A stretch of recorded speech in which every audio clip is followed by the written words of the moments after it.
الحمد للہ رب العالمین والصلاة والسلام علی اشرف الانبیاء والمرسلین اما بعد فاعوذ باللہ من الشیطان الرجیم بسم اللہ الرحمن الرحیم۔ حضرات مکرم، اس نشست میں آج ہمارا موضوع ہوگا بیمار کی عیادت کرنے کی فضیلت۔ ہمارے دین اسلام میں بیمار شخص کی عیادت کرنا بڑا اجر و ثواب کا کام ہے، اور رسول اللہ صلی اللہ علیہ وسلم نے ایک مسلمان کے جو دوسرے مسلمان پر حقوق بیان فرمائے تو ان میں عیادت کرنا بھی شامل ہے۔ مریض کے پاس بیٹھ کر اس کی دل جوئی کرنا اور اس کی حوصلہ افزائی کرنا یہ سنت مبارکہ ہے۔ بیمار کی عیادت کرنا مسلمانوں کے باہمی حقوق میں سے ایسا حق ہے کہ جس سے ان کے درمیان محبت و الفت پیدا ہوتی ہے اور ان کے درمیان باہمی ربط و تعلق میں اضافہ ہوتا ہے اور ایک دوسرے کے لیے نیک جذبات پیدا ہوتے ہیں۔ تو کریم رب کو اپنی مخلوق سے محبت کرنا اور ان سے اخلاق سے پیش آنا بڑا پسند ہے،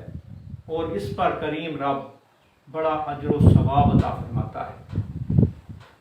نبی پاک صلی اللہ علیہ وسلم کی یہ عادت مبارکہ تھی کہ جب بھی آپ کو اپنے اصحاب میں سے کسی کے بارے میں یہ خبر ملتی کہ وہ بیمار ہے تو اس کی بیمار کرسی کے لیے ضرور تشریف لے جاتے تھے،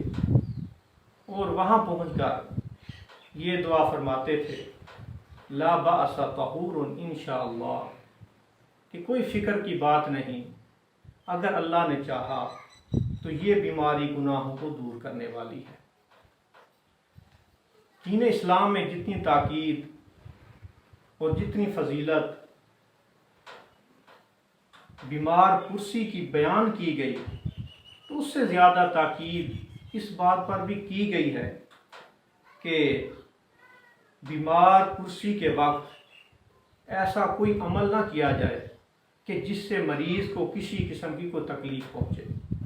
اگر اس کو کوئی پریشانی یا تکلیف پہنچی تو پھر ثواب کے بجائے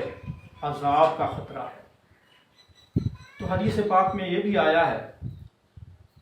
کہ مریض کی جب عیادت کرنے کے لیے جائیں تو جتنی مختصر ہو سکے عیادت کریں اور واپس آ جائیں،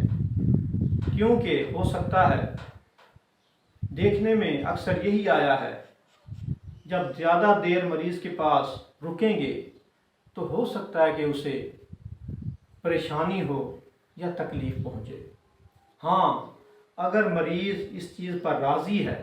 کہ اس کے پاس بیٹھا جائے تو پھر بیٹھنے میں کوئی حرج نہیں۔ نبی پاک صلی اللہ علیہ وسلم نے ارشاد فرمایا کہ جب کوئی مسلمان